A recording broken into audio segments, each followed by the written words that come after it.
السلام علیکم ناظرین، بیلے کو قومی دھارے میں لانا ممکن نہیں رہا ابھی، کیونکہ بیلے مکمل طور پہ ان کو را کی سپورٹ ہے اور افغان طالبان ان کو سہولت فراہم کر رہے ہیں، اسلحہ فراہم کر رہے ہیں۔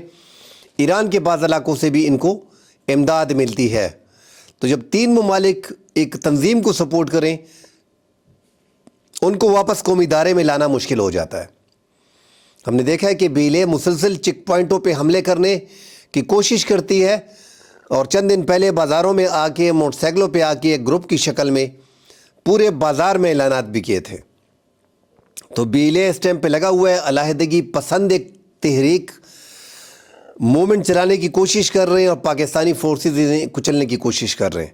گزشتہ روز 14-15 جنوری کی درمیانی رات کو چیک پوائنٹوں پہ حملے کرنے کے لیے جو بیلے کے لوگ آئے تھے، بلوچ لبرل آرمی کے جو لوگ تھے، یا اپنے آپ کو بلوچ لبرل آرمی کہتے ہیں، تو وہ جو دہشت گرد تھے وہ آئے چیک پوائنٹ پہ حملہ کرنے کے لیے، اور پاک فوج کے سنائپر جو ہیں وہ وہاں پہ مسلسل ریڈی رہتے ہیں۔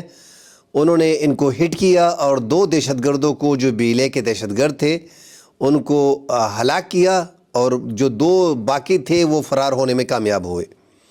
ان کی باقاعدہ ویڈیو جاری کی گئی ہے، اور یہ پاک فوج نے جو ان سے اسلحہ برآمد کیا ہے، وہ افغان طالبان نے جو امریکہ افغانستان میں جو اسلحہ یوز کرتا ہے M4، وہ ٹائپ کا اسلحہ ان سے برآمد کر لیا۔ تو یہ ڈیفینیٹلی ان کو آسانی سے افغانستان میں افغان طالبان جو ہے وہ ان کو آسانی سے جو پاکستان کو ڈی اسٹیبلائز کرنے کے لیے انہیں بھی استعمال کیا جا رہا ہے۔ را کی طرف سے تو پہلے کوشش کی جا رہی تھی بار بار، اور ان کے ساتھ تعلقات جو را کے ہیں کھلے عام جو بتایا جا رہا ہے، اور جو اعتراف بھی کرتے ہیں، ان کی امداد بھی ان کو پہنچتی ہے۔ تو اب بڑی آسانی ہو جائے گی کہ افغانستان میں جو تعلقات بن گئے ہیں افغانستان کے اور انڈیا کے، تو اس سے ان کو بڑا فائدہ ہو رہا ہے۔ جو بیلے کے لوگ ہیں، ان کو بڑی سہولت کاری، ان کی آسانی ہو جائے گی، کیونکہ انڈیا آ کے افغانستان میں بیٹھ کے ان کو سپورٹ کرتا رہے گا۔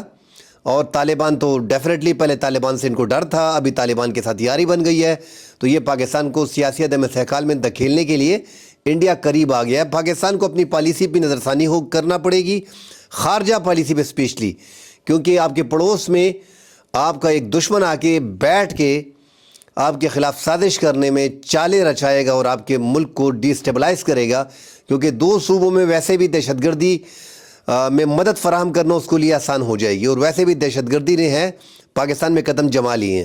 ان کو کھاڑنے کے لیے پاک فوج لگی ہوئی ہے، مگر جو گراؤنڈ پہ سچویشن ہے وہ ٹوٹلی ڈیفرنٹ ہے۔ دوسری طرف ہم دیکھ رہے ہیں جو بڑے اب انڈیا کے بڑے اچھے دوست تھے، بنگلہ دیش، جو ہمارے بچھڑے بھائی تھے 53 سال پہلے، جو ہم سے انڈیا کی وجہ سے بچھڑ گئے تھے، شیطانی کر کے اور دھوکہ دہی دے کے ان کو ہم سے علیحدہ کیا گیا تھا۔ حالانکہ وہ ایک بھائی ہمارا، ان کا بٹوارا بھی ایسا ہوا تھا کہ اگر وہاں پہ انڈیا جیسے مکار دشمن کے علاوہ وہاں کوئی اور بھی ہوتا تو وہ آسانی سے پاکستان کے اس علاقے کو علیحدہ کر سکتا تھا۔ تو چونکہ تقسیم برٹش کی ہوئی تھی، اور مسلمانوں کو دیا گیا تھا بنگلہ دیش، تو بنگلہ دیش کی زمین کے ساتھ وہ لوگ بھی مسلمان تھے، وہ ہمیں دیے گئے تھے، مگر پاکستان کا یہ ایریا اور بنگلہ دیش کا وہ ایریا، اس میں بڑا فرق تھا۔ جیسا ہم نے دیکھا کہ 1971 میں جب ہماری جنگ ہوئی انڈیا سے، بنگلہ دیش سے میں نہیں کہوں گا، بنگلہ دیش میں گھس کے ان کے لیے بڑا آسان تھا گھسنا، ان کو توڑنا بڑا آسان تھا، ان کی قریبی زمین ان کو قبضہ کرنا بڑا آسان تھی۔ آپ دیکھیں نا کہ ہمارا بچھڑا بھائی ہم سے علیحدہ ہو گیا، مگر ایک ہی گھر میں ہم رہ رہے تھے۔ ہماری گھر کی باؤنڈری جو ہے وہ بلوچستان سے نہیں مل رہی، انڈیا سے مل رہی ہے۔ تو یہ ایک ایسا بھائی تھا۔ بہرحال 53 سال بعد وہ بھائی ہم سے پھر ملا۔ حسینہ واجد کی 15 سالہ حکومت کے بعد، ایک ڈکٹیٹرشپ کی طرح حکومت کرنے کے بعد، عوام نے جب ان کا تختہ پلٹا، جس میں عوام کی بڑی قربانیاں شامل ہیں، 600 سے اوپر طلباء جو ہیں اور عام لوگ جو بیچ میں شہید ہو گئے تھے ایک موومنٹ میں حسینہ واجد کی ڈکٹیٹرشپ کو ختم کرنے کے لیے۔ حسینہ واجد کی 15 سالہ حکومت پرو انڈین گورنمنٹ رہی ہے، پاکستان کی انٹی گورنمنٹ رہی ہے۔ اب وہاں پہ محمد یونس جو نوبل انعام یافتہ شخصیت ہیں، ان کو عبوری وزیر اعظم بنایا گیا ہے. تو ان کے پاکستان کے ساتھ بڑے اچھے ریلیشن بنے ہوئے ہیں. شہباز شریف کے ساتھ جو وزیر اعظم پاکستان ہیں ان کے ساتھ ان کی مصر میں دبئی میں 2-3 ملاقاتیں جو ہیں وہ یونائٹڈ نیشن میں ایک ملاقات ہوئی تھی. تو یہ ملاقات تو جب ہوئی ہیں تو ان کے ساتھ تجارتی تعلقات میں بڑا فائدہ ہوا ہے پاکستان کا. پاکستان کے نائب وزیر اعظم جو ہے وہ اب بنگلہ دیش کا دورہ کرنا جا رہے ہیں. یہ بڑی بات ہے وزیر خارجہ کے ساتھ.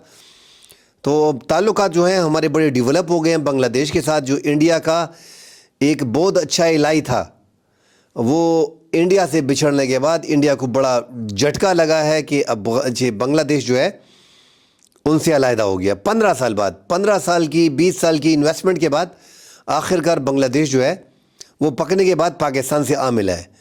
تو ایک تو تمام تر بارڈر ٹینشن ان کے ساتھ چل رہی ہے بنگلہ دیش کی اور انڈیا کی, اور پاکستان کے ساتھ ان کی قربتیں. ہم نے دیکھا ہے کہ آرمی چیف کے ساتھ جو ان کی آرمی کی ملاقاتیں ہوئی ہیں بنگلہ دیش کی, بنگلہ دیش پاکستان کے درمیان فوجی روابط جو ہوئے ہیں. بنگلہ دیش فوج کے پرنسپل سٹاف آفیسر جو ہیں لیفٹیننٹ جنرل SM قمر الحسن نے راولپنڈی میں پاک فوج کے آرمی چیف جو عاصم منیر صاحب ہیں ان سے ملاقات کی ہے, اور خطے میں ابھرتی ہوئی سلامتی کی صورتحال پہ تفصیلی تبادلہ خیال اور دونوں تعاون بنانے پہ اتفاق کیا گیا ہے. ہم نے دیکھا ہے کہ JF-17 تھنڈر جو پاکستان کے ہیں ان میں ان کے پائلٹ آ گئے ہیں بنگلہ دیش کے, ان کو ٹریننگ دی جا رہی ہے. اس طرح تجارت شروع ہو گئی ہے. یہ 2300 کنٹینر میرے خیال میں کہ ہم نے پہلی بار جو ہے بنگلہ دیش کو پورٹ کے ذریعے فراہم کیے تھے. جو حسینہ واجد کے دور میں ہم یہ بندرگاہ استعمال نہیں کر پا رہے تھے. جو پاکستان کی اشیاء تھی اس کو ریڈ لسٹ میں ڈال دیا تھا. اب وہ ریڈ لسٹ بھی ختم ہو گئی, اور اس ریڈ لسٹ کی وجہ سے اگر تھوڑے بہت تجارت ہماری بنگلہ دیش کے ساتھ تھی تو اس میں کم از کم یہ ریڈ لسٹ میں ڈالنے کے بعد وہ 35 سے 33 دن میں پہنچتا بنگلہ دیش.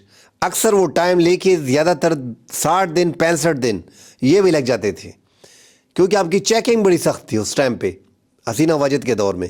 اور وہ کوشش کر رہی تھی کہ پاکستان کا مال بھی خراب ہو, پاکستان کے ساتھ پرابلم بھی ہو, پاکستان کے ساتھ تجارت بھی نہ ہو, کیونکہ سارا ڈیپینڈ ان کا انڈیا پہ تھا.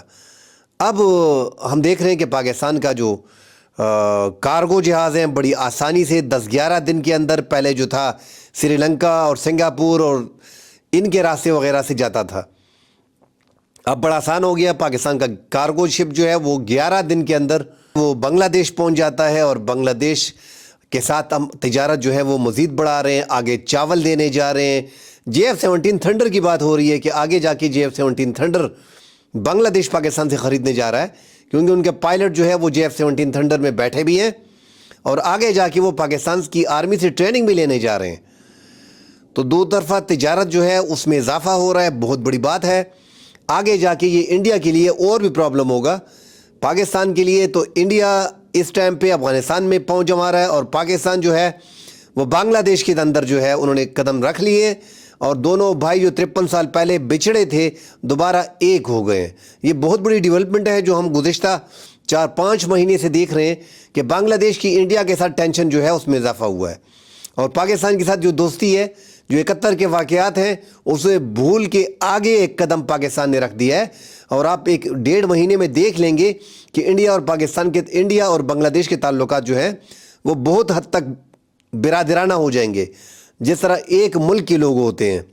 تو پاکستان کوشش کر رہا ہے کہ اپنے بچھڑے ہوئے بھائی سے تعلقات کو مزید اچھا کیا جائے, ان کو فائٹر جیٹ فراہم کیے جائیں, جو فائٹر جیٹ ان کی ضرورت ہے اس کو پورا کیا جائے تاکہ دشمن کے مقابلے میں یہ اپنے آپ کو مضبوط رکھ سکیں.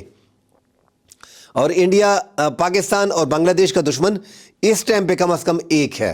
حسینہ واجد جو ہے وہ انڈیا میں موجود ہیں, اور بھارت سرکار ہر ممکن کوشش کر رہی ہے بنگلہ دیش کو سفارتی سطح پہ بدنام کرنے کے لیے کہ وہاں پہ جو ہے وہ اقلیتوں کے ساتھ زیادتی ہو رہی ہے, اور جو حکومت آئی ہے وہ کٹر اسلامسٹ حکومت ہے.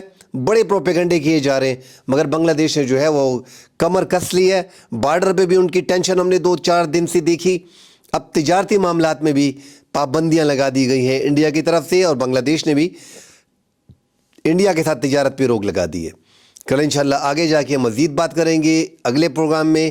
فی الحال کے لیے اجازت دیجیے. اللہ حافظ.